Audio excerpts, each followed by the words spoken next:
Hello and welcome to UPSC वाला। UPSC वाला में आप सबका स्वागत है। मैं हूं आपका एजुकेटर शशांक शेखर रॉय और हम आज से शुरू करेंगे आज के प्रोग्राम के current affairs analysis and newspaper analysis की हम शुरुआत करने जा रहे हैं। And I can guarantee you कि ये करंट अफेयर्स और न्यूज़पेपर एनालिसिस बहुत ही इंपॉर्टेंट रोल प्ले करने जा रहा है आपके ओवरऑल यूपीएससी प्रिपरेशन में।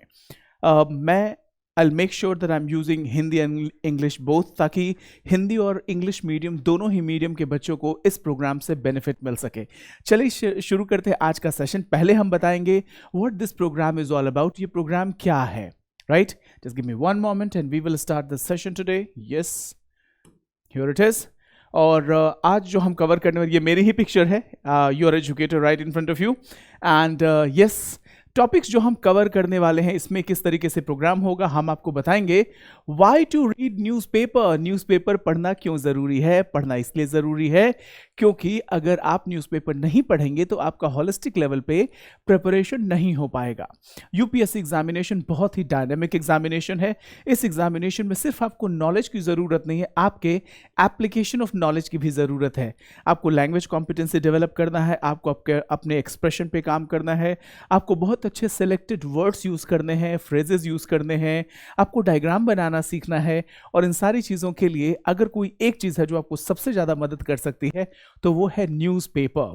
इसीलिए न्यूज़पेपर नहीं पढ़ने का कोई सोल्यूशन नहीं है। अब अगर आप रियली में उस 0.5% लोगों का हिस्सा बनना चाहते हैं जो फाइनल सिलेक्शन जिनका होता है, तो आपको न्यूज़पेपर पढ़ना पड़ेगा और दिल से पढ़ना पड़ेगा। आगे चलते हैं। Which newspaper to read? Yes, the Hindu के अलावा द हिंदू है, Indian Express is also a wonderful newspaper. उसके अलावा बहुत से सोर्सेज हैं जो हम आपके साथ शेयर करेंगे और आपको बताएंगे कि क्या पढ़ना है, कितना पढ़ना है और कैसे पढ़ना है। The third question is how to read, जो मैं बताने जा रहा हूं आपको। फोकस ऑन, वो भी मैं बताऊंगा। और current affairs question from UPSC 2022 जो आज हम कवर नहीं करेंगे, बट धीरे धीरे धीरे धीरे मैं हर एक आर्टिकल के साथ पिछले 10 सालों के क्वेश्चंस को इंटीग्रेट करता रहूंगा, जिससे आप इतने कॉन्फिडेंट हो जाए, आपको एक आइडिया मिल जाए कि करंट अफेयर्स को किस डिमेंशन से पढ़ना है, किस नजरिए से देखना है, प्रीलिम्स में कैसे क्वेश्चंस आ सकते हैं, मेंस में कैसे क्वेश्चंस आ सकते हैं, और अगर ये ओपिनियन बेस्ड है तो इंटरव्यू में कैसे पूछा जा सकता है। So rest assured, this program is going to change your life forever. Now why, क्यों ये ज़रूरी है? क्योंकि न्यूज़पेपर पढ़ना, I am talking about newspaper, कि ये न्यूज़पेपर पढ़ना इंपॉर्टेंट क्यों है, क्यों पढ़ना चाहिए न्यूज़पेपर। क्यों ना मैं एक instead of reading newspaper everyday, मैं महीने के अंत में एक कंपाइलेशन डाउनलोड कर लूँगा अलग अलग वेबसाइट से, अलग अलग न्यूज़ चैनल से। वो अच्छा नहीं होगा, नहीं, वो बिल्कुल भी अच्छा आइडिया नहीं है, बिकॉज आपका एफर्ट नहीं है उसमें। You are just doing a cut copy paste. जो आप मटेरियल डाउनलोड करने जा रहे हैं उसमें आपके एफर्ट्स नहीं हैं। आपको अगर भूख लगी हो, you have to feed yourself every day. You can not starve yourself for 30 days और 31st डे आप ढेर सारा खाना खा लीजिए कि मैंने तो महीने भर उपवास किया है तो मैं एक ही बार खाना खा लेता हूँ। ऐसा नहीं होता है।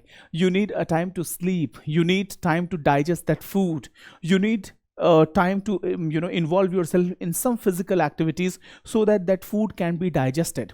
इसी तरीके से नॉलेज की बात अगर करें तो नॉलेज को भी एसिमुलेट होने में टाइम लगता है। तो मैं ये सजेस्ट करूंगा कि आप रोज का रोज न्यूज़पेपर पढ़ें, और हम है ना आपके लिए यूपीएससी वाला में will make sure that your life is becoming easier और यूपीएससी प्रिपरेशन की जर्नी आपकी बहुत खूबसूरत हो जाए। दूसरी चीज़ की पहली बात क्या है कि जनरल अवेयरनेस में आपको मदद मिलेगा, करंट अफेयर्स ओवरलैपिंग और उसके अलावा अलग अलग सब्जेक्ट्स में आपको मदद करेगा। इंपॉर्टेंट पोस्ट सिलेक्शंस, राइट, आपके लिए वैसे भी इंपॉर्टेंट है। और well versed and well read candidate, newspaper पढ़ना इसलिए इंपॉर्टेंट है क्योंकि आपका वेल इन्फॉर्म्ड होना बहुत ज़रूरी है। A well informed citizen can take a well informed decision. आप एक एसेट है नेशन के लिए, और इसीलिए न्यूज़पेपर पढ़ना बहुत इंपॉर्टेंट है। करंट अफेयर्स में अपने आप को अपडेट करना बहुत इंपॉर्टेंट है। चलिए आगे चलते हैं। हम आज का सेशन हम कौन कौन से सोर्सेज को लेके आपको पढ़ाने वाले हैं। So we are going to talk about mainly 5 sources हम लेके चलेंगे। ये the Hindu, but obviously the Indian Express में हम सोशियो इकोनॉमिक आर्टिकल्स को लेके चलेंगे। सोशियो इकोनॉमिक आर्टिकल्स को हम आपको लेके चलेंगे, क्योंकि इंडियन एक्सप्रेस के जो सोशियो इकोनॉमिक डायमेंशंस वाले जो आर्टिकल्स हैं वो बहुत ही बेहतरीन हैं। लैंग्वेज की बात करें, टोन की बात करें, थोड़े बड़े होते हैं इनके article, but again I will suggest you, I will give you selected reading of these articles. उसके अलावा प्रेस इंफॉर्मेशन ब्यूरो को आप अपने डेली स्केड्यूल का हिस्सा बना लीजिए। प्रेस इंफॉर्मेशन ब्यूरो के न्यूज़ को सोने से पहले पढ़िए और सुबह उठने के बाद एक बार ज़रूर देख लीजिए कि आज गवर्नमेंट के अलग अलग मिनिस्ट्रीज़ के वो कौन कौन से डिसीजंस हैं जो लेने वाले हैं, और हम आपको बताएंगे कि कौन कौन से आर्टिकल्स को पढ़ना है। In fact we will give you a complete readymade material for everything. Then will go for the Yojana magazine, इसको तो आप इग्नोर कर ही नहीं सकते। And then down to earth magazine, बहुत ही खूबसूरत मैगजीन है, और इस मैगजीन ने से मतलब बहुत से ऐसे आर्टिकल्स हैं जो द हिंदू और इंडियन एक्सप्रेस दोनों ही फॉलो करते हैं। यानी आज अगर डाउन टू अर्थ ने एक आर्टिकल को पब्लिश किया है तो वो आर्टिकल अगले दिन द हिंदू का हिस्सा बन जाता है। तो इसीलिए एक इंजन बोगी की तरह काम करते हैं। तो डाउन टू अर्थ मैगजीन को हम रिगोरसली फॉलो करेंगे, योजना को हम पढ़ेंगे और इसको इंटीग्रेट करेंगे, छोटे छोटे बिट साइज पीसेस में इसको हम शेयर कर देंगे। इंस्टेड ऑफ टीचिंग यू योजना magazine in a marathon session, हम आपको एक एक चैप्टर एक एक दिन या अलग अलग सेशन में पढ़ाएंगे ताकि उसको आप समझ सकें, उसको उसकी अंडरस्टैंडिंग अच्छी हो सके, उसके डायमेंशन को समझ सकें।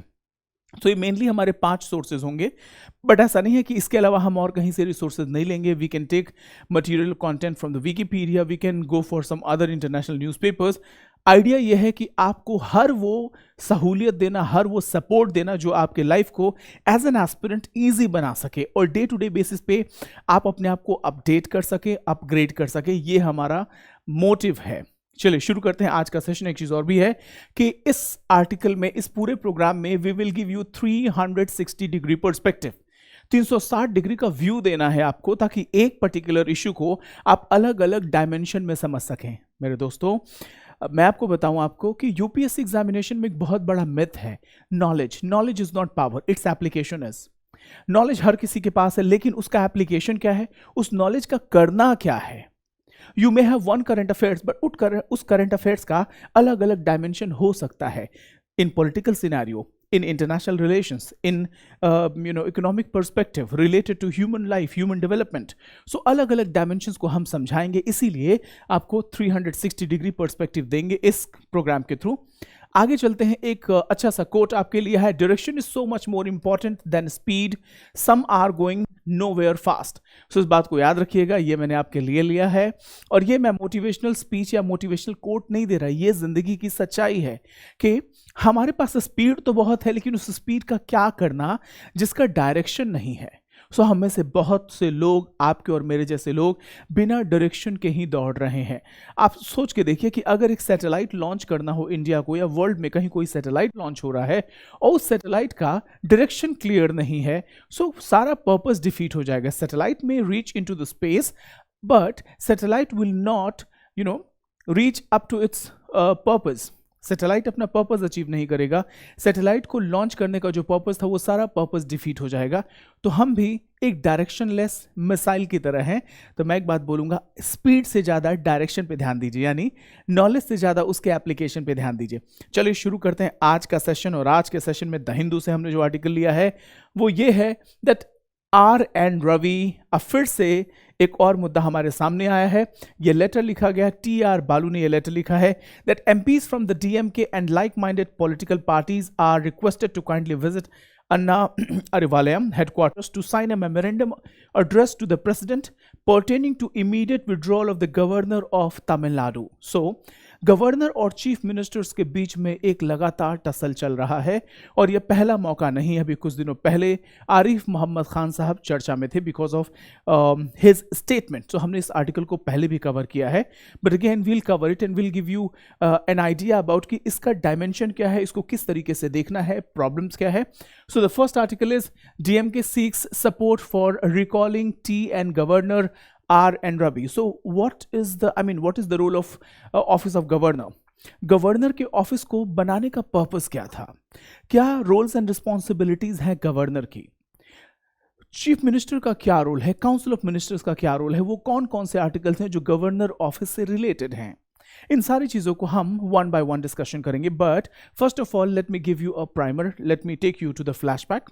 पीछे लेके चलते हैं।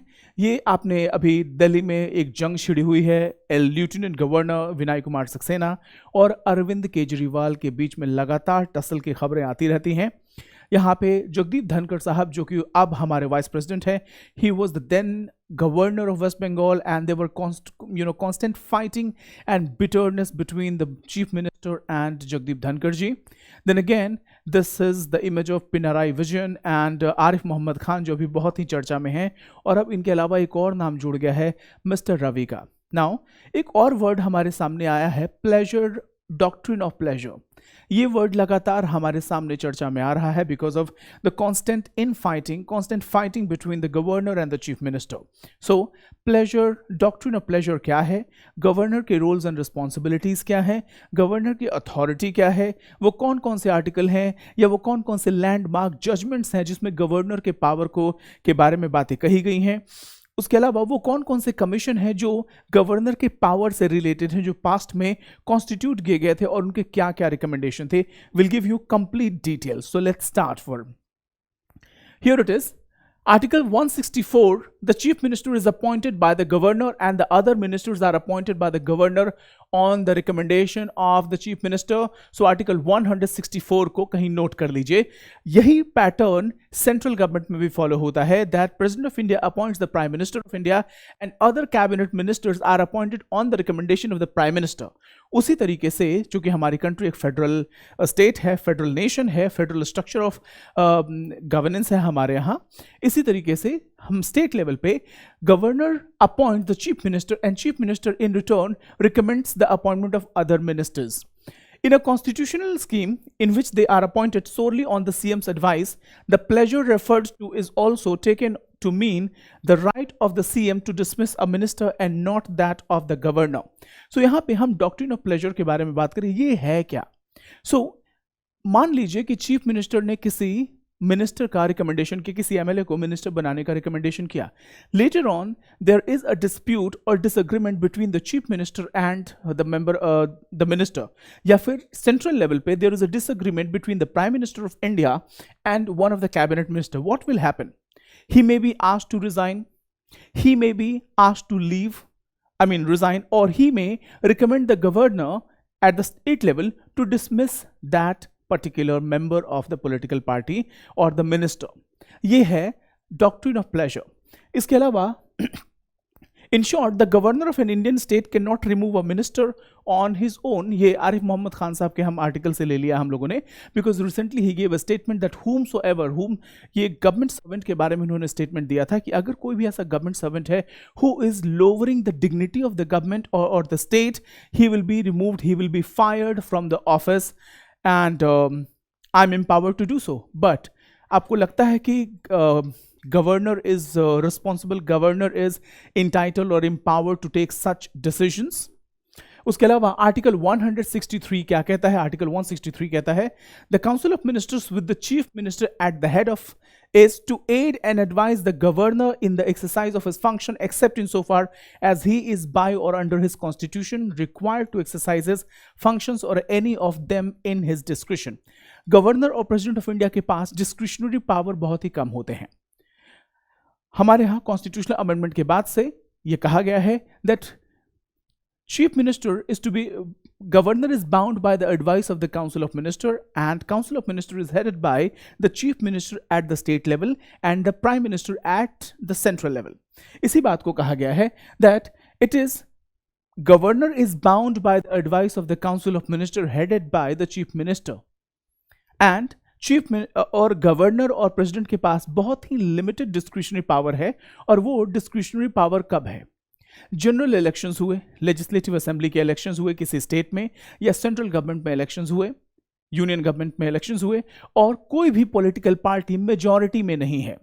In that situation, when no political party is in majority, the governor or the president of India can use their discretionary power to invite someone to form the government and prove their majority on the floor.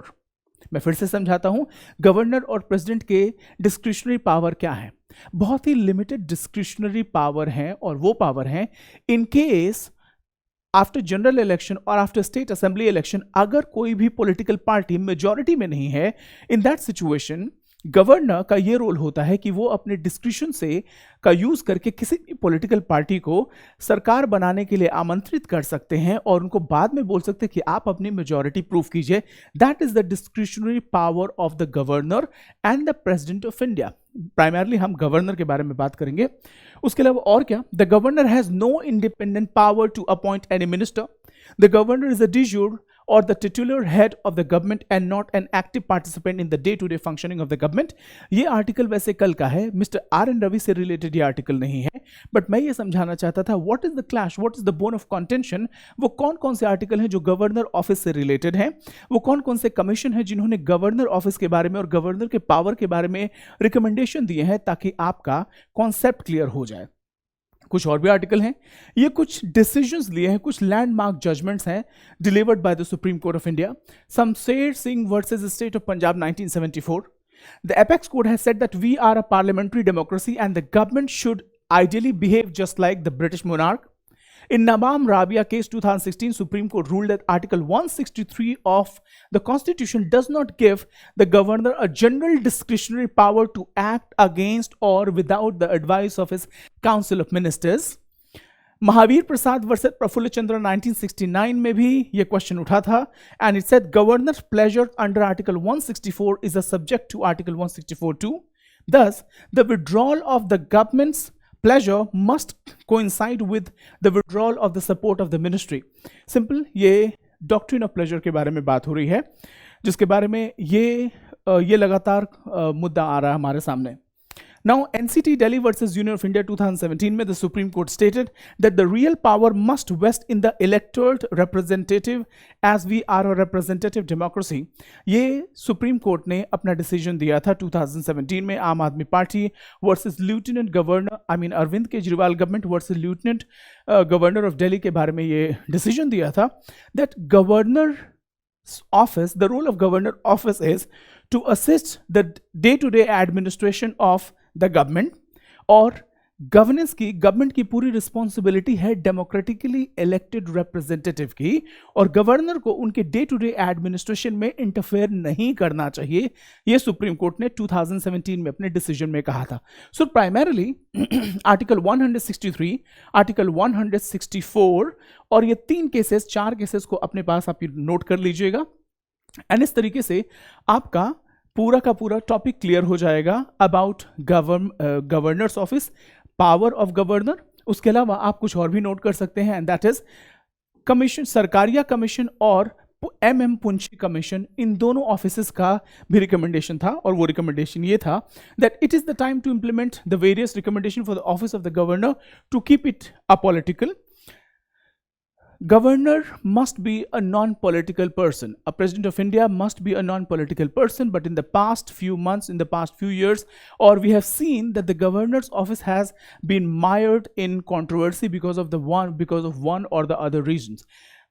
MM Punchi Commission और Sarkaria commission ने अपने recommendation में ये कहा था that governor's office must be a non-political office, must be neutral in its action.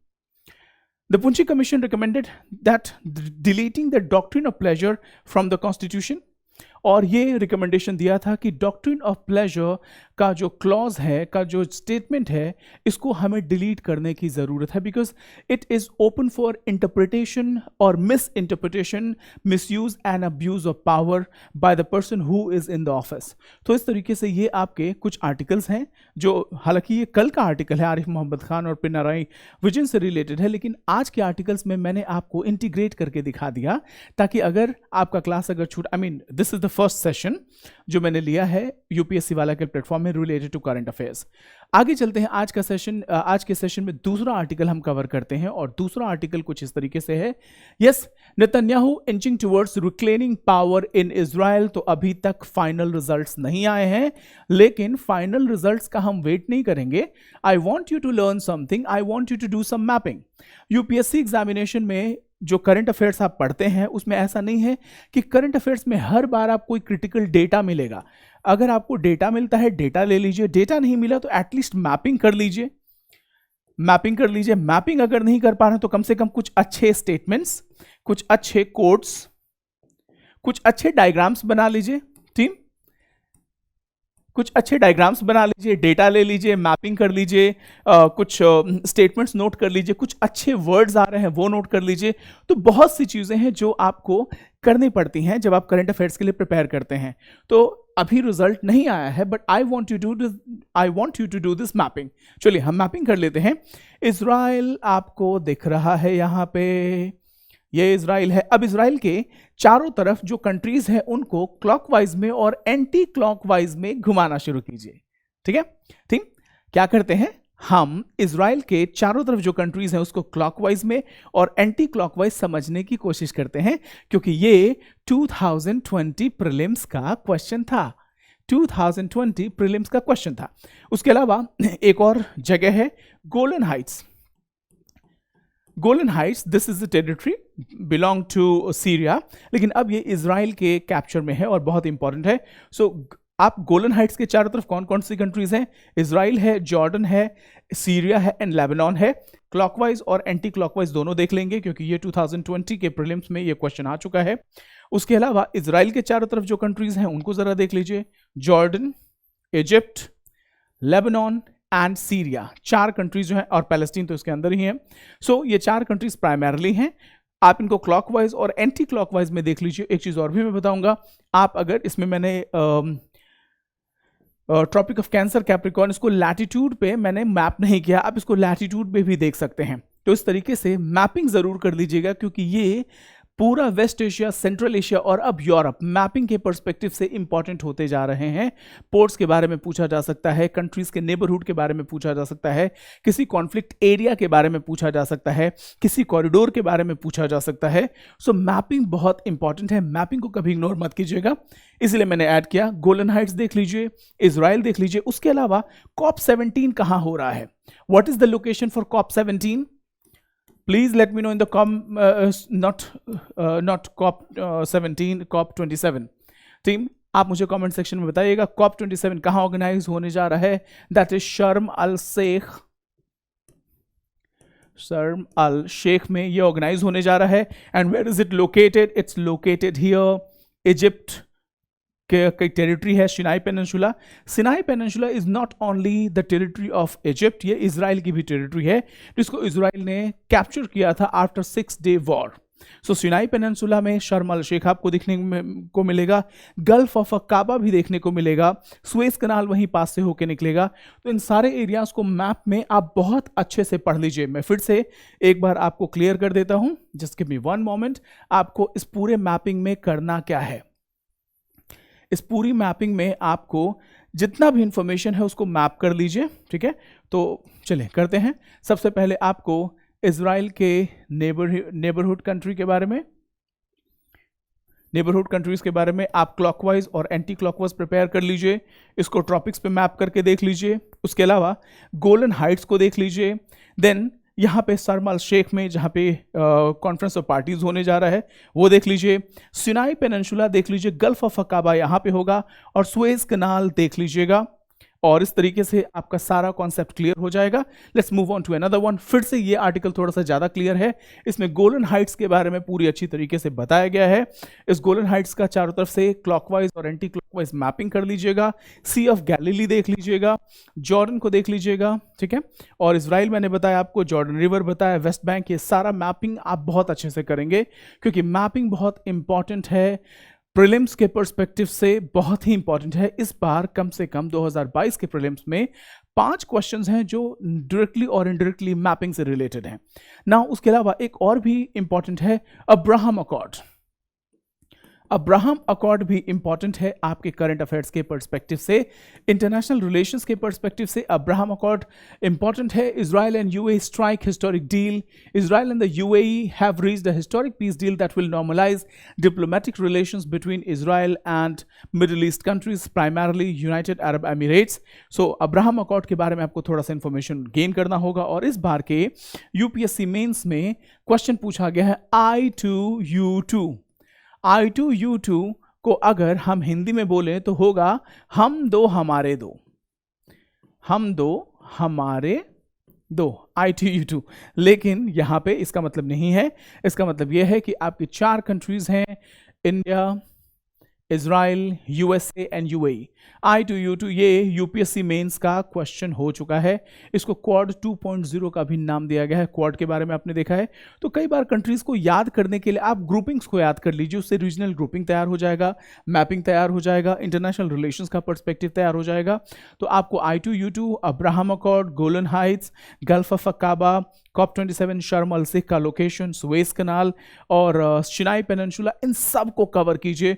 मैंने सब कुछ ऑलरेडी इसमें इंटीग्रेट किया हुआ है। सो लेट्स अब जो हमारा नेक्स्ट आर्टिकल है वो है राइनो हॉर्न्स के बारे में। और आपको पता है कि राइनो हॉर्न्स को लेके यूपीएससी कितने क्वेश्चन पूछ सकता है आपसे। इस आर्टिकल के बारे में हम फिनिश करते हैं। इसमें कोई क्रिटिकल नहीं है, बट रिसर्च ये कह रहा है that the horns of rhinos may have become smaller over time from the impact of hunting poaching के इम्पैक्ट से हो सकता है कि राइनो के हॉर्न जो हैं वो डिमिनिश्ड हो गए हों और इनका साइज कम हो गया हो, ये कहते हैं। उसके अलावा it says that latest edition of people and nature by the British ecological society relied on a repository of images maintained by the Netherlands-based Rhino Research Center. Rhino Research Center के research से पता चला है बहुत ढेर सारे images का comparative analysis किया गया है और उससे इस निष्कर्ष पे पहुंचा गया है दैट राइनो हॉर्न जो है वो हो सकता है कि इनकी साइज जो है डिक्रीज होती चली जा रही है बिकॉज ऑफ वेरियस रीजन, जिसमें प्राइमरली पोचिंग और हंटिंग को कारण बताया गया है। नाउ राइनो हॉर्न्स बहुत ही इंटरनेशनल मार्केट्स में, ब्लैक मार्केट में बहुत डिमांड है बिकॉज बहुत से इसके यूसेज हैं, सच एज मेडिसिनल प्रॉपर्टीज़ हैं, एफ्रोडीजियक के तौर पे इसको यूज़ किया जाता है स्पेशली चाइनीज़ मार्केट्स में, और इसके चलते लगातार इनकी पोचिंग एंड हंटिंग होती है। आप इस आर्टिकल को थोड़ा चलते हैं और 360 डिग्री में इंटीग्रेट करते हैं इसको। एक बार जरा इंडिया के एरियाज देख लीजिए जहाँ पे राइनोज आपको मिलेंगे। बहुत से लोगों को ऐसा लगता है कि असम मीन्स काजीरंगा और काजीरंगा मीन्स राइनो, बट अगर राइनो रेंज की बात करेंगे, अगर हम राइनो रेंज की बात करेंगे तो आपको इस बात को समझना होगा कि rhinos they are not found only in Assam. नहीं, ऐसा नहीं है। इनका जो रेंज है इंडिया की अगर हम बात बोले तो ये पूरा आपका रेंज यहाँ तक है। आई मीन स्पेशली ये नेपाल के तराई वाले एरिया में, नॉट द कंप्लीट वन यहाँ पे, लेकिन नेपाल का जो तराई रीजन है यहाँ पे आपको राइनोज देखने को मिल जाएंगे।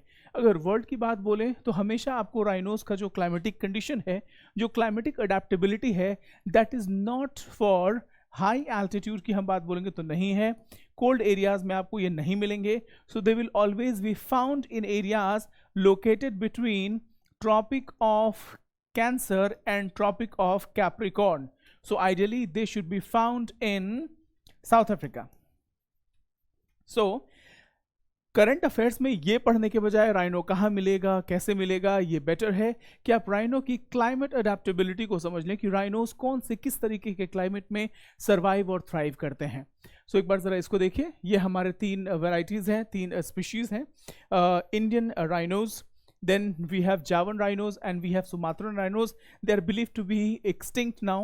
अभी एक्सटिंक्ट हो चुके हैं। आगे चलते हैं एक बार। India rhino vision state of the rhinos 2022 international rhino association ने इनका एक डेटा दिया है जिसका कहना है कि ग्रेटर वन हॉर्न राइनोज जो है वो लगभग 4000 के करीब इनका पॉपुलेशन है। And they are vulnerable according to IUCN status, International Union for Conservation of Nature के according their estimated population is 4014 and it is increasing. The credit goes to the conservation efforts of the government. So according to this report state of the rhino 2020, white rhino क्या estimated population है 15,1942 and it is decreasing, near threatened है according to IUCN status. If we talk about the black rhino 6,195 critically endangered है। तो team आपको ये data याद नहीं रखना है कि किसका पॉपुलेशन बढ़ रहा है। I mean what are the exact numbers related to rhino and different species। आपको याद रखना है, अभी अगर आपने प्रीलिम्स का क्वेश्चन देखा हो तो प्रीलिम्स के क्वेश्चन में स्ट्रेट अवे डेटा के बेसिस पे क्वेश्चन पूछने के बजाय वो आंसर में ऑप्शन दिया था only 2 right, only 3 correct, only 4 correct, none of the above is correct। तो आपको इस पर्सपेक्टिव से याद रखना होगा that population of one horned rhino is increasing, IUCN status vulnerable, population of white horned rhino is decreasing and it's near threatened, population of black rhino is increasing, critically endangered, Javan rhino only 76 state their condition is stable but they are critically endangered, and here it is Sumatran rhino decreasing, critically endangered, and it is believed that they have gone extinct. तो ये रहा state of the rhino 2022 का data. उसके बाद से हमारे पास the rhino range countries को ज़रा ध्यान से देख लीजिएगा। मैंने फिर से बोला है आपको, इंस्टेड ऑफ रिमेंबरिंग कि कौन से नेशनल पार्क में, कौन से वाइल्ड लाइफ सेंचुरी में आपको राइनो देखने को मिलेगा, it's better to remember their climate vulnerability, climate adaptability, किस तरीके के क्लाइमेट में वो सर्वाइव करते हैं, थ्राइव करते हैं, and it will be easier for you to remember. जैसे इस तरफ आप ज़रा देख लीजिए, इंडिया के इस पूरे मैप को आप देखेंगे तो आपको ये पता चलेगा कि आपको ये पता चलेगा कि कैसे यहाँ पे ये पूरा राइनो रेंज कंट्रीज़ हैं। एंड अफ्रीका में इन सारी एरियाज़ को देखेंगे तो आपको फिर से पता चलेगा कि क्या राइनो रेंज कंट्रीज़ हैं। गिव मी वन मोमेंट, ये पूरा एरिया जो आप देख रहे हैं। एंड ये रहा आपका इंडियन राइनोज का IUCN स्टेटस जो है वो है, ये काजीरंगा नेशनल पार्क में आपको मिलेंगे। And here it is threatened category में है, they are not critically endangered, they are not endangered, they are vulnerable. They are vulnerable, and the credit goes to the conservation efforts of the government of Assam, government of India, कि India में rhinos का population अब stable हुआ है। Otherwise it was believed that we may lose rhino species, rhino, one-horned rhino forever in Indian subcontinent. So ये रहा आपका rhino से related IUCN status को ज़रा आप देख लीजिएगा। Black rhino critically endangered है, small of the two African species, white rhino near threatened है, वन हॉर्न राइनो है, वल्नरेबल है, क्रिटिकल इंडेंजर्ड है, Sumatran rhinos they have gone extinct in Malaysia. So ये सारा इन्फॉर्मेशन आप देखेंगे, और जब भी आप इस तरीके का कोई न्यूज़ पढ़ें तो आप उसमें 3 चीज़ों को ध्यान में रखें, 4 चीज़ों को। पहला, वाइल्ड लाइफ प्रोटेक्शन एक्ट के कौन से स्केड्यूल में ये आता है, ये वाइल्ड लाइफ प्रोटेक्शन स्केड्यूल 1 में आता है। उसके अलावा साइट्स में अपेंडिक्स 1 में आता है। इसका मतलब क्या है, स्केड्यूल 1 और अपेंडिक्स 1 में होने का मतलब ये है दैट इट्स, अगर आपने इनको मारा या कहीं से हर्ट किया, डैमेज किया, you will be punished, you will be gelled with stringent punishment. Sites में भी आप देखेंगे, और ये चारों चीज़ों को आप याद रखेंगे। आप याद रखें IUCN साइट्स का स्टेटस क्या है, और वाइल्ड लाइफ प्रोटेक्शन एक्ट 1972 में कौन से स्केड्यूल में इनको काउंट किया गया है। तो इस तरीके से हमारा राइनो रेंज कंट्रीज का जो है पूरा कंप्लीट हो गया। हम अब आगे के आर्टिकल की तरफ बढ़ते हैं, ठीक है। सो आगे का आर्टिकल अब देखते हैं, नेक्स्ट आर्टिकल कौन सा है। Then we have this third article, DRDO test phase 2 of ballistic missile defence. Wednesday को 81 is a long range interceptor missile. Interceptor missile का मतलब क्या है कि आपकी तरफ, आपके कंट्री की तरफ से कोई जेट आ रहा है और इसको बीच में ही इंटरसेप्ट करके उड़ा दिया, दैट इज इंटरसेप्टर मिसाइल। इस इंटरसेप्टर मिसाइल में ये इंडिजिनियसली बिल्ट है, डेवलप्ड। एक चीज याद है आपको, मिसाइल्स के स्टेजेस याद रखने हैं टीम। जो भी आपको रॉकेट्स मिसाइल्स लॉन्च हो रहे हैं उनके स्टेजेस को जरूर याद रखिए, क्योंकि आपसे एग्जामिनेशन में पूछा जा सकता है। 2018 में एक क्वेश्चन पूछा गया था कि इस रॉकेट का 3 स्टेज रॉकेट में कितने जो लेयर्स हैं वो सॉलिड फ्यूल हैं, कितने लिक्विड फ्यूल हैं, ये क्वेश्चन ऐसे पूछे जाते हैं। तो हमेशा रॉकेट के स्टेजेस के बारे में जरूर याद रखिएगा। तो इस रॉकेट का जो स्टेज है that is like it is propelled by a 2-stage solid motor and equipped with an indigenously developed advance control system, navigator of and guidance algorithm. उसके अलावा ये एंडोस्फीयर और एक्सोस्फीयर दोनों ही एरियाज में जाके ये विरोधी दल के ड्रोन्स को, मिसाइल लॉन्च को, प्लेन को मार गिरा सकता है। तो ये वर्ड यूज हुआ था एक्सोस्फीयर एंड एंडोस्फीयर। एंडोस्फीयर का मतलब ये है कि with in the environment of the earth, जो कि अप टू 100 किलोमीटर है। अर्थ के एटमॉस्फेयर को आप देखेंगे तो up to 100 kilometres, all the gases, all the weather phenomena आपको अप टू 100 किलोमीटर्स देखने को मिलेगा, जो कि एटमॉस्फेयर है, अर्थ के अंदर का एटमॉस्फेयर है। और atmosphere means beyond 100 kilometres. So this is exosphere and this is endosphere. यहां से मिसाइल जाके कहीं से भी इस रेंज में इसको बूम बैंग डिस्ट्रॉयड। तो ये मिसाइल डिफेंस सिस्टम है जो हम बना रहे हैं, और इसमें एंडोस्फीयर, एक्सोस्फीयर का मतलब ये है। दूसरी चीज, ये 2-stage rocket, 2-stage solid motor से बना हुआ, इसके जो भी 2 स्टेजेस हैं they are solid, 2-stage solid है इसका। और ये बेसिक सा इंफॉर्मेशन है जो मैंने ले लिया आपको समझाने के लिए। आगे का जो आर्टिकल है ये बहुत सैड न्यूज है। इला भट्ट जी जो सेवा भारत की फाउंडर रही हैं, and she is a renowned personality. Specially इनका नाम जुड़ा हुआ है वुमेन एम्पावरमेंट से रिलेटेड। वुमेन एम्पावरमेंट की जब हम बात करें तो वुमेन एम्पावरमेंट के बहुत से डायमेंशंस होते हैं। एजुकेशन है, एम्प्लॉयमेंट है, सेंस ऑफ सिक्योरिटी है, राइट टू प्रॉपर्टी है, एक्सेस टू रिसोर्सेज हैं। सो इला भट्ट जी का नाम बड़े आदर से लिया जाता है, बहुत से अवार्ड्स की मोहताज नहीं है ये। आज इनका डेथ हो गया जो कि बहुत ही सैडेड न्यूज़ था। And she has played a very critical role in making women empowered. So ये इनके बारे में आप 100 वर्ड्स में आप एक नोट डाउन कर सकते हैं, बिकॉज जब NGOs की बारी आएगी और जब कुछ सोशल ऑर्गेनाइजेशंस की बारी आएगी तो इनके सेवा संस्थान के बारे में बहुत अच्छे से कवर की बहुत इंपॉर्टेंस आएगा, क्योंकि सेवा संस्थान में इन्होंने वुमेन का स्किल डेवलपमेंट किया, उनको एम्पावर्ड बनाया, उनको इंडिपेंडेंट बनाया, फाइनेंशियली इंडिपेंडेंट बनाया। And she transformed millions of women in India, और सेवा संस्थान का नाम इसीलिए जाना जाता है। सो इला भट्ट जी, आपकी आत्मा को शांति मिले। आगे हम चलते हैं, एक और आर्टिकल लेते हैं। यह article concern about security of Chinese in पाक जी टू शरीफ, और यहाँ पे जी जिनपिंग साहब के 3rd टर्म के बाद से Pakistan prime minister has move to China to get some freebies, to get some support. क्योंकि आप सब जानते हैं चाइना के पाकिस्तान की फाइनेंशियल कंडीशंस के बारे में।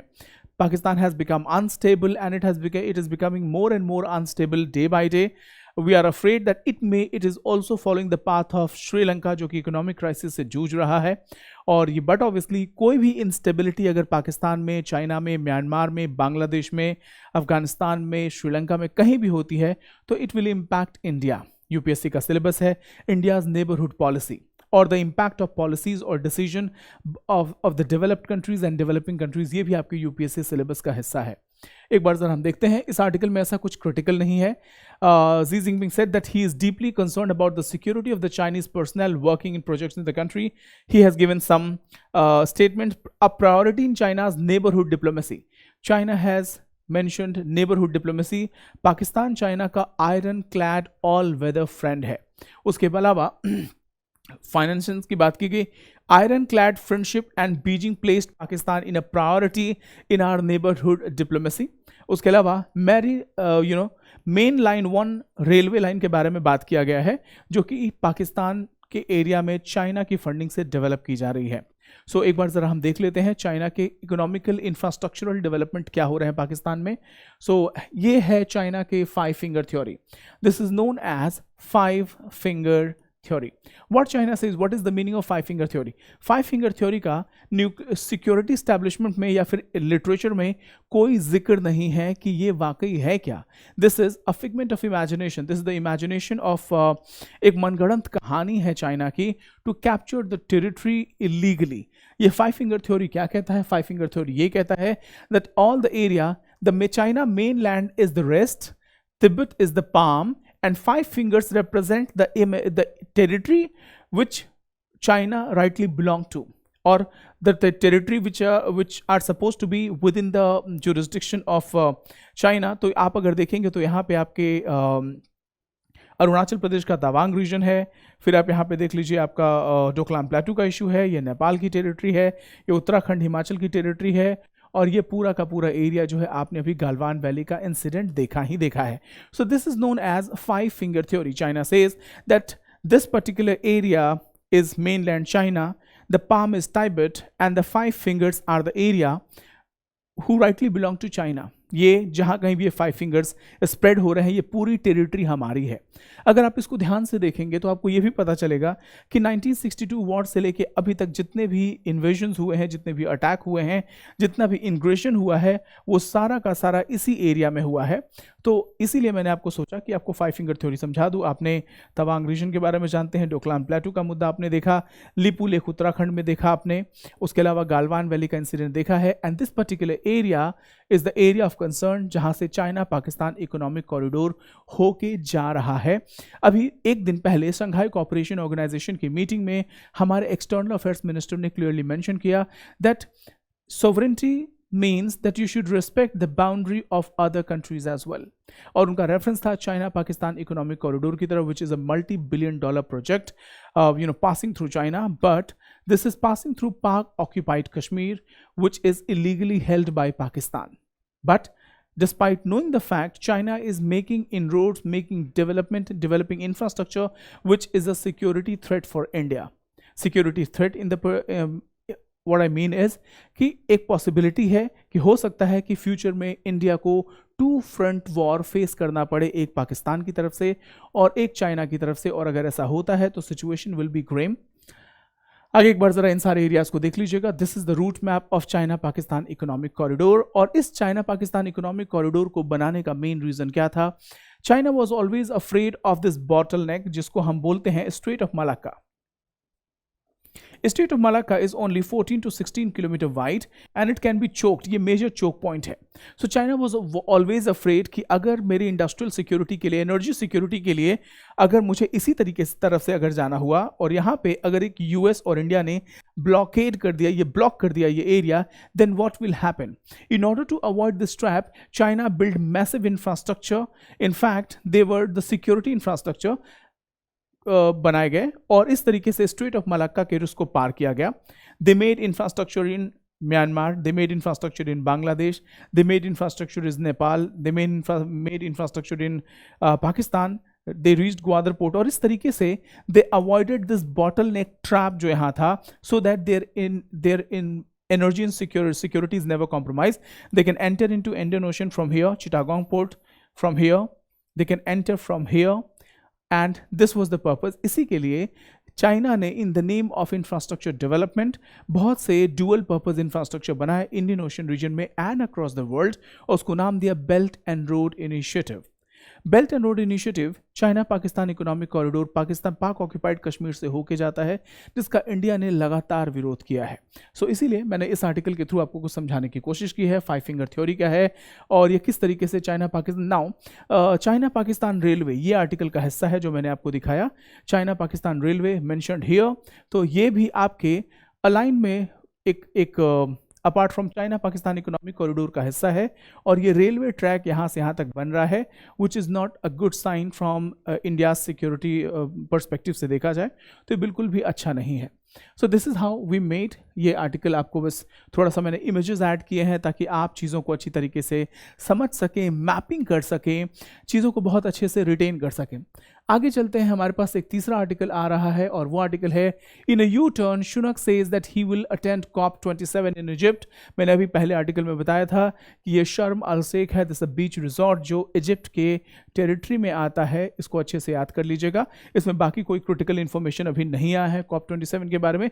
It's just a statement. Earlier Rishi Sunak was not ready to attend this meeting, but now he has taken a U turn. He said that I will be joining Sharm el Sheikh COP27 conference को मैं join करूंगा, conference of parties. तो शर्म el Sheikh यहाँ पे located है, ये red सी है, ये सुएज कनाल है, और ये हुआ शिनाई पेनिनसुला जो 40% अप्रॉक्सीमेटली 40-60 ऐसा कुछ है कि इसका सर्टेन पार्ट इजिप्ट की टेरिटरी में है and certain is captured by Israel. ये आपका गल्फ ऑफ अकाबा हुआ और ये आपका सुएज कनाल, ठीक है, ये बाब एल मांदेब इस टर्न को बोलते हैं। सो इस तरीके से ये मैपिंग जरूर कीजिएगा।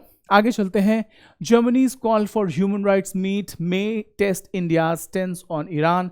एज ऑफ नाउ ईरान के बारे में इंडिया ने अपना कोई भी स्टेटमेंट नहीं दिया है that whether they appreciate the situation in Iran or whether they reject or they criticize the state, the situation in Iran। ये चीज़ें इसी के बारे में ये आर्टिकल है। Germany's call for human right meet may test India's stance on Iran. Apart from upcoming universal periodic review of the Human Rights Council, Indian diplomacy is faced with an additional challenge, और वो challenge क्या है? Germany's foreign minister Annalena ने ये कहा है, she has demanded a special session of the council on Iran's crackdown on peaceful protest. There are peaceful protests going on in Iran and women are in the street, and they have revolted against the ruling dispensation. So Iran is in a tough situation. Now, as of now, India has not openly stated their position, stated their opinion about what is happening in Iran. तो इससे related है, इसमें कोई critical news नहीं है. But again, India is a member of the council and moreover refuse to condemn the violence against unarmed protesters so far, and that's the reason. इस पूरे के पूरे सेशन में ये देखना है कि इंडिया का क्या स्टेटमेंट होता है. और ये इंपॉर्टेंट इसलिए हो जाता है because India has always claimed to be a nation with moral and ethical values. We always claimed to be a Vishwaguru. We always claimed to be a land of Buddha and Mahatmas, and we respect our women. आपने सुना होगा बहुत से ऐसे quotes हैं जिनमें हम we respect and worship our women. और इसी के चलते ये स्टेटमेंट, ये आर्टिकल इंपॉर्टेंट हो जाता है. द वर्ल्ड इज लुकिंग कि क्या होता है, इंडिया क्या स्टेटमेंट देता है ईरान के फेवर में या अगेंस्ट में. A high-level Western campaign against Iran at the Council is expected to exert pressure on India, as a similar situation was evident during the recent Western bid to have a special discussion on the status of Uyghur Muslims of Xinjiang. Uyghur Muslims जो आपका Xinjiang province है, उस area में रहने वाले लोग हैं, and again there were severe cases of human right violation. But in United Nation human right council, India abstained from voting in favor of Uyghur and against China. So again, the world is waiting that what is going to be the stand of India with regards to what is happening in Iran. Nothing critical. United Nation human right council के बारे में आप पढ़ेंगे. And then दो important जो institution है जो लगातार चर्चा में आ रहे हैं, वो है international court of justice and international criminal court. इससे रिलेटेड क्वेश्चन यूपीएससी प्रीलिम्स में आ सकते हैं, बट इनमें आप डिफरेंस जरूर क्रिएट कर लीजिएगा. One is a United Nation body and the other is an independent body. अभी ये लोग चर्चा में इसलिए भी थे क्योंकि डोनाल्ड ट्रंप के टाइम में इंटरनेशनल क्रिमिनल कोर्ट की फंडिंग रोक दी गई थी, because international criminal court indicted Israel prime minister, then Israel prime minister, and again he may be Benjamin Netanyahu and his war atrocities and his atrocities against humanities. इसके चलते उनको indict किया गया था, and it was not appreciated by the US president. इसके चलते इनकी funding रोक दी गई थी. तो इंटरनेशनल क्रिमिनल कोर्ट और इंटरनेशनल कोर्ट ऑफ जस्टिस का जो डिफरेंस है, relationship with the UN, official court of UN commonly known as the world court, ये इंडिपेंडेंट है, not governed by United Nation. दोनों के ऑफिस हेग में है. जुरिस्डिक्शन की बात करें, UN member states can give advisory opinion to UN bodies, can not try individual, applies to international laws. ये इंटरनेशनल लॉ से रिलेटेड है. इंटरनेशनल क्रिमिनल कोर्ट की बात बोले, individual accused of international crimes uses international laws as war crimes violate Geneva Convention. So yeah, it's not related to it is related to international convention. They do not try individual level पे जो है उनको try करता है international criminal court. तो ये basic सा difference आप ज़रूर पढ़ लीजिएगा क्योंकि ये बहुत इंपॉर्टेंट है. उसके अलावा फंडिंग जो है, इसकी फंडिंग यूनाइटेड नेशन से करता है, और international criminal court they work on donations. ये बेसिक डिफरेंस है क्योंकि ह्यूमन राइट काउंसिल्स का नाम जहां कहीं भी आएगा वहां पे international criminal court and international court of justice के बारे में भी क्वेश्चन पूछे जा सकते हैं. सो जो मेन डिफरेंस है वो ये है, one is the United Nation body where as other is not. One is funded by the United Nation where other is not funded, other is surviving on donations and supports. एक और जो member जो है, this particular international court of justice is a kind of international arbitration such as sovereignty से related matter हुआ, boundary dispute हुआ, maritime dispute है, trade है, नेचुरल रिसोर्सेज हैं, ह्यूमन राइट वायलेशन है, ट्रीटी वायलेशन है. इन सब का मैटर आपके इंटरनेशनल कोर्ट ऑफ जस्टिस में जाएगा. वेराज इंटरनेशनल क्रिमिनल कोर्ट में genocide, crime against humanity, war crimes, crimes of aggression, तो ये इसमें व्लादिमीर पुतिन को ट्राई किया जा सकता है. बेंजामिन नेतन्याहू को ट्राई किया गया था. इसके पहले भी Idi Amin, Ugandan president and Ugandan dictator को भी इंडिक्ट किया गया था. श्रीलंका में भी जो ह्यूमन राइट वायलेशन हुए उसके लिए महिंदा राजपक्षा को भी इसमें ट्राई किया गया था. So international criminal court and international court of justice के बारे में आप ये पूरा मैंने इन्फॉर्मेशन दिया है, आप इसका स्क्रीनशॉट ले सकते हैं और our team will prepare this notes for you. उसके अलावा नेक्स्ट आर्टिकल जो हमारा आने वाला है, we want to be India's defence partner of choice, US official. So nothing critical here. It has been said that we want India to be our preferred defense partner. This article is not important, but I want to give you a perspective. UPSC 2021 के mains examination में पूछा गया था, और what is the basic difference between the US Russia and India US and India Russia defense ties. India Russia और India US के बीच में जो डिफेंस का रिलेशनशिप है, डिफेंस डिप्लोमेसी है, डिफेंस रिलेशनशिप है, उसमें क्या डिफरेंस है? What kind of weapon system do we get from US and what kind of weapon system do we get from Russia? दोनों में से इंपॉर्टेंट कौन है? So have a look at it. ये कुछ इंपॉर्टेंस है, ये क्वेश्चन पूछे गए थे। अगर देखा जाए तो हम मिलिट्री हार्डवेयर की बात करें, so we are dependent on Russia for military hardware.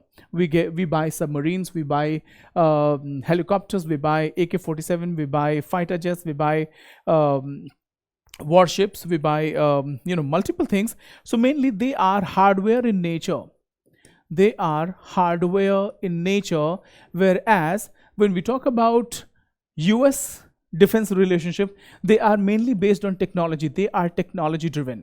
और दोनों की ही ज़रूरत है मिलिट्री में, और इंटरनेशनल रिलेशंस में आपको soft power and hard power दोनों की ज़रूरत पड़ती है। सो इंडिया यूएस की अगर बात बोलें, so India US defence ties की बात बोले, they are more of technology based, they are most of tactical weapons हैं।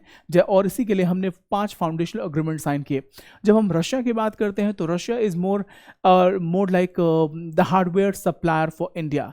We buy weapons, we buy submarines, we buy S-400 missile defence system. But जब हम रशिया यूएस की बात करते हैं तो we get state of the art technology, surveillance पे से रिलेटेड, आर्टिफिशियल इंटेलिजेंस से रिलेटेड। ऐसा ही इजराइल के साथ भी है। इजराइल से भी जो हम वेपन्स लेते हैं, they are both kind of weapons, लेकिन mainly they are state of the art, they are sophisticated weapon system जो शायद वर्ल्ड में किसी के पास ना हो। एक और भी पर्सपेक्टिव है, India's made in India campaign for making India net supplier of defence systems. So India ने अभी बोइंग के साथ अपना टाई अप किया हुआ है। तो ये सारे आर्टिकल्स को आप ध्यान से देखिएगा। एक और भी बड़ा क्वेश्चन है that in the past 75 years India has emerge as the one of the biggest importers of arms and ammunition in the world. अब सबसे बड़ा क्वेश्चन ये है कि why even after 75 years India is importing weapon system from other countries? Why India is not self sufficient, और why India is not independent in terms of weapon, और why India has not been able to become a net exporter of weapon? But पिछले कई सालों में, पिछले 4-5 सालों में government of India ने बहुत ही कारगर कदम उठाए हैं to make India a defence establish nation. हमारे पास एक डिफेंस कॉरिडोर है, बहुत से कदम उठाए गए हैं, टेक्नोलॉजी ट्रांसफ़र की बात की गई है, कोलैबोरेशन किए गए हैं, और 2 दिन पहले ही बोइंग ने इंडिया के साथ कोलैबोरेट किया है फॉर मैन्युफैक्चरिंग सर्विसेज। सो इस तरीके से आप ये आर्टिकल देखिएगा। इस आर्टिकल में कोई क्रिटिकल नहीं है, but I wanted to give you a perspective कि इंडिया यूएस जो रिलेशनशिप है डिफेंस के पर्सपेक्टिव से, और इंडिया रशिया जो डिफेंस रिलेशनशिप है, उसमें डिफरेंस क्या है। अभी पिछले कुछ सालों में इंडिया ने अपने डिफेंस एक्विजिशन को डाइवर्सिफाई किया है। Earlier we were mainly dependent upon Russia for hardware and defence technologies. Now we have diversified, we are in touch with Israel, we are in touch with France, we are in touch with Germany, we are in touch with UK, we are in touch with United States of America. क्यों? क्योंकि हम अपने defence basket को diversify करना चाहते थे, और किसी भी नेशन को जिसको सेल्फ सफिशिएंट और सिक्योर होना है, they must verify their defence acquisition. आगे चलते हैं। Trade talks between UK India counting says Downing Street. Nothing critical here, इसमें कुछ भी क्रिटिकल नहीं है, and this is just a good to information because UK India trade ties के बारे में, फ्री ट्रेड एग्रीमेंट के बारे में लगातार बातें चल रही हैं, but it has not been able to take off as of now. Nothing critical, it's simply the negotiations between India and UK towards finalizing a trade agreement have resumed under the Rishi Sunak government. Rishi Sunak, the Indian origin, the newly appointed UK Prime Minister, के आने के बाद से फिर से resume किया जा रहा है UK India free trade agreement, और इसके बारे में कुछ क्रिटिकल अभी तक तो नहीं आया है, but yes, this is it. India UK FTA will tighten screws on generic drugs को लेके बातें हो रही। इंटेलेक्चुअल प्रॉपर्टी राइट्स एक बहुत बड़ा मुद्दा होने जा रहा है यूनाइटेड किंगडम और इंडिया के फ्री ट्रेड एग्रीमेंट के बीच में। अब देखते हैं, इस आर्टिकल को पढ़ते हैं, इंपॉर्टेंट है। The proposal on intellectual property rights in the draft India UK free trade agreement में ये ऑब्जेक्शन रेज किया है मेडिसिन सैन फ्रंटियर ने। Draft India UK free trade agreement will hurt the global supply of generic medicine. इस free trade agreement में special clause दिए गए हैं जेनेरिक मेडिसिन से related. India is known as the pharmacy of the world. We make the cheapest drug and we are the biggest drug supplier to the world. We provide the cheapest drugs and because of which Africa में बहुत से लोगों की जानें बच जाती हैं। लेकिन इस फ्री ट्रेड एग्रीमेंट में ये बातें कही गई हैं that India has to curb their free creating generic medicine which will impact the poor और थर्ड वर्ल्ड कंट्रीज। इसके बारे में मेडिसिन सैंस फ्रंटियर ने अपनी आवाज़ उठाई है, which is one of the जिसको डॉक्टर्स विदाउट बॉर्डर्स भी कहते हैं, और it's a world class NGO, world level NGO है जो कि ह्यूमैनिटीज़ के फील्ड में काम करता है, हेल्थ के फील्ड में काम करता है। यूपीएससी प्रीलिम्स का क्वेश्चन भी रह चुका है मेडिसिन सैंस फ्रंटियर से related.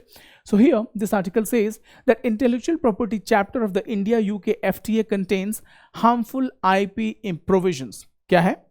Tightening the screw on procuring, producing, supply and exploring affordable generic medicines from India, क्योंकि affordable generic medicines जो हैं वो यूनाइटेड किंगडम के जो established brands हैं, जो मेडिसिन मैन्युफैक्चरर्स हैं, जो जायंट्स हैं मेडिसिन डेवलपर्स के तौर पे, मेडिसिन मैन्युफैक्चरिंग के तौर पे, उनको बहुत लॉस होता है इंडिया के जेनेरिक मेडिसिन के चलते। इसके चलते यूनाइटेड किंगडम ने स्पेशली इस आर्टिकल को दिया हुआ है that UK to tighten the screws on the procuring, supplying and exporting affordable generic medicines from India. Given the disaster consequences this leaked IP chapter could have on the global supply generic medicines. और इस तरीके से इस clause को लेके Medecins Sans Frontieres, which is the world's biggest, one of the biggest NGO in working in the field of human rights, ने अपना objection raise किया है कि अगर ये क्लॉज, ये फ्री ट्रेड एग्रीमेंट मटीरियलाइज होता है और अगर ये क्लॉज एक्सेप्ट किया जाता है, then what will happen to the world? Then what will happen with the generic medicines? India will not be able to send generic medicines, which is required especially by those people, by those countries who are underdeveloped, or who are the countries which are worked on very low on human development index. यही clause इसमें बताया गया है. It also says that the fact sheet says that Indian patent law with the UK's law will lead to dilution of important provision of the Indian patent system necessary for manufacturing generics.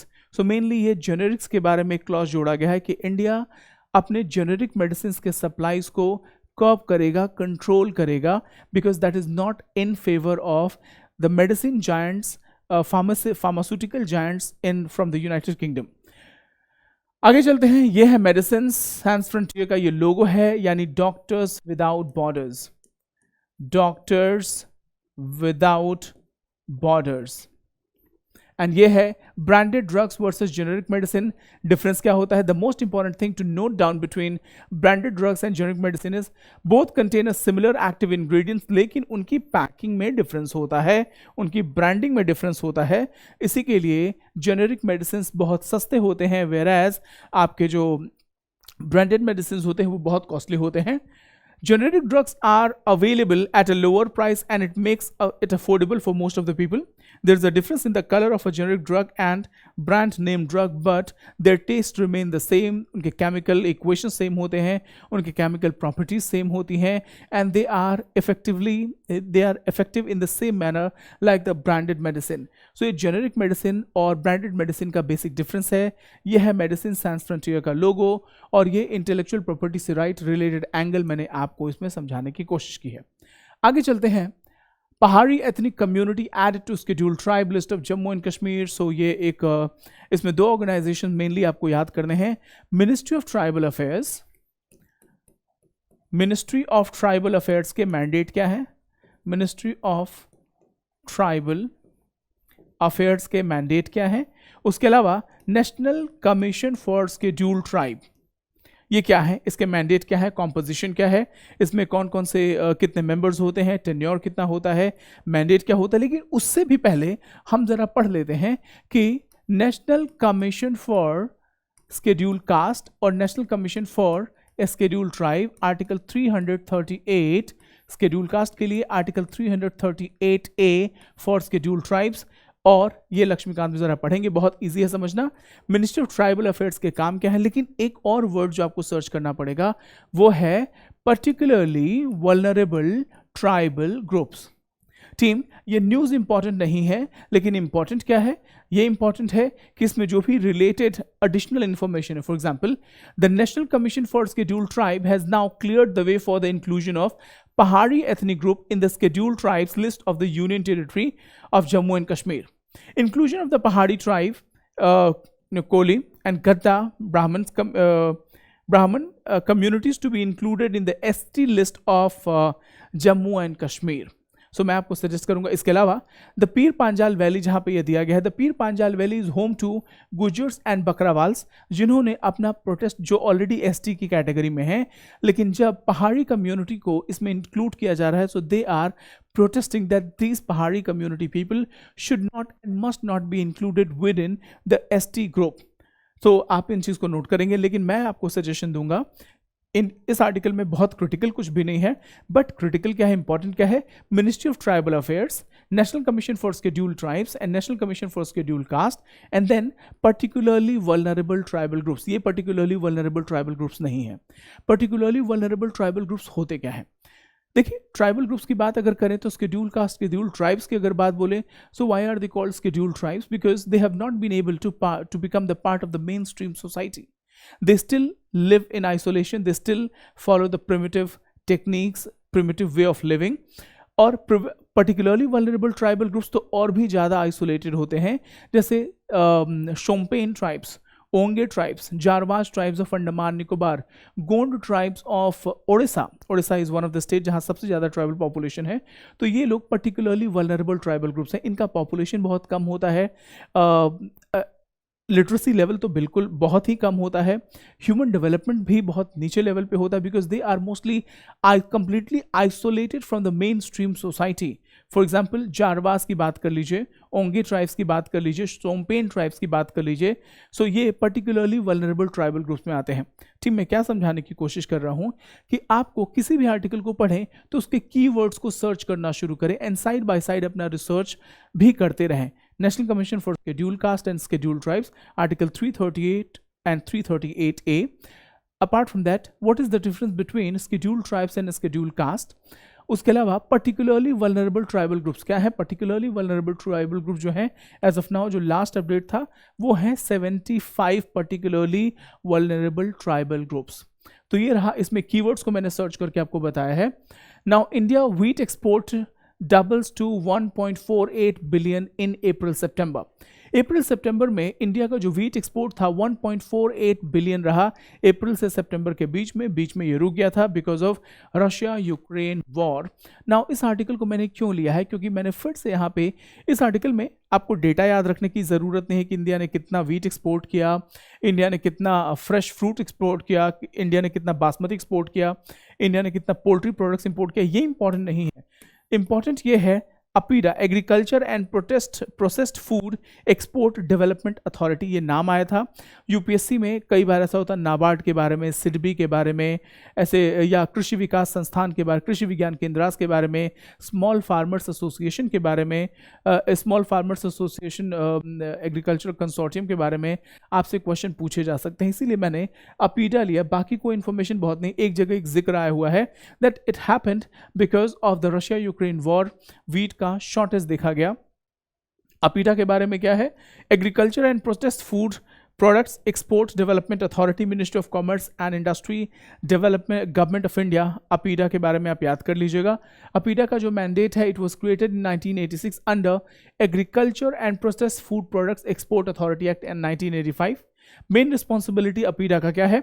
Export promotion of fruits, vegetables products, meat products, poultry products, honey, jaggery, sugar, coca products, alcoholic and other processed foods.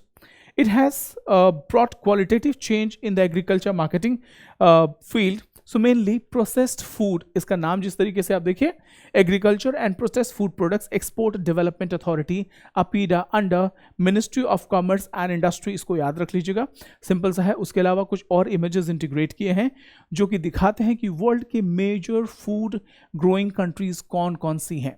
World की major food countries कौन कौन सी हैं, क्योंकि Ukraine war के बाद से लगातार ये बातें चर्चा में आ रही हैं कि किस तरीके से Ukraine war has led to starvation, hunger and malnutrition across the world and shortage of food. एक बार जरा हम देख लेते हैं। इंडिया की अगर हम बात बोले तो ये रहा इंडिया, ये रहा चाइना, ये रहा आपका इंडोनेशिया, ये रहा आपका यूरोपियन कंट्रीज, ये रहा आपका यूनाइटेड स्टेट्स ऑफ अमेरिका, करीब ये आपका ये आपका लैटिन अमेरिकन कंट्रीज और अफ्रीका के कुछ कुछ जगह पे आपको दिखाया जा रहा है। तो एक बार ज़रा हम देखते हैं कि राइस कल्टीवेशन की अगर बात बोले तो वर्ल्ड का 28% राइस प्रोडक्शन जो है वो आपका चाइना में होता है, 22% इंडिया में होता है। कॉर्न की बात करें, United States of America is the world champion in corn production 34%, China, India का इसमें नाम नहीं दिया, corn we are very miniscule. Wheat production में 12% इंडिया कंट्रीब्यूट करता है वर्ल्ड का, 18% चाइना। इंडिया अगर सोयाबीन की बात बोले तो United States is the dominant player in soybean cultivation. So ये इमेज मैंने ऐड किया है ताकि आपको पता रहे, क्योंकि अगर आप देखें तो ये पूरा का पूरा एरिया बिल्कुल बंजर है, ये पूरा का पूरा एरिया फ्रिजिड क्लाइमेटिक कंडीशन से घिरा हुआ है। ऑस्ट्रेलिया में भी अगर आप देखेंगे तो बहुत सी स्टोनी एरिया है, डिजर्टेड एरिया है, ये पूरा एरिया यहाँ अफ्रीका में भी डिजर्टेड है, ठीक है। और ये सारे एरियाज को जरा देखिए, कनाडा का ये एरिया बिल्कुल फ्रिजिड जोन है। तो इस तरीके से आप देखेंगे कि वर्ल्ड के मेजर फ्रूट ग्रोइंग कंट्रीज कौन कौन से हैं, इसलिए मैंने इमेज ऐड किया है, ठीक है। ये व्हीट, बार्ली, मेज, रेप सीड, सनफ्लावर सीड और किस तरीके से why the war in Ukraine threatens global food security. Ukraine and Russia shared in global export of selected crops. अगर ग्लोबल एक्सपोर्ट्स की बात बोलें तो यूक्रेन 9% व्हीट प्रोड्यूस करता है, रशिया 18%, यूक्रेन 11% बार्ली, मेज 13%, rapeseed 10% and sunflower seed 2%। And Russia के बारे में आप जानते ही हैं। तो अगर कोई कंट्री इतना डोमिनेंट रोल प्ले करे एग्रीकल्चर प्रोडक्शन में और वो दोनों कंट्रीज ही एक दूसरे से वॉर में उलझे हुए हैं, then definitely it will lead to food shortages across the world. So एक क्वेश्चन बार बार आ रहा है कि रशियन इन्वेजन और Russia Ukraine fight has led to the world food shortages across the world and food scarcity. इसीलिए मैंने अपीरा का भी आपको कॉन्सेप्ट समझाया और आपको कुछ मैपिंग भी समझाई है जो इससे रिलेटेड है, एंड ये आर्टिकल भी शेयर किया है। तो इस तरीके से आपको करंट अफेयर्स का सारा सेशन हमने दिया। ये रहा आज का हमारा करंट अफेयर्स। देखिए, हमारे करंट अफेयर्स में मेरा मेजर जो फोकस है वो है आपको इंटीग्रेटेड वे में पढ़ाने का और समझाने का। अगर आपको आज का सेशन अच्छा लगा होगा तो प्लीज़ मुझे कमेंट सेक्शन में ज़रूर बताइएगा। Thank you so much, God bless you all, और हम कल फिर से मिलेंगे आपके इसी प्लेटफॉर्म पे यूपीएससी वाला। Thank you so much.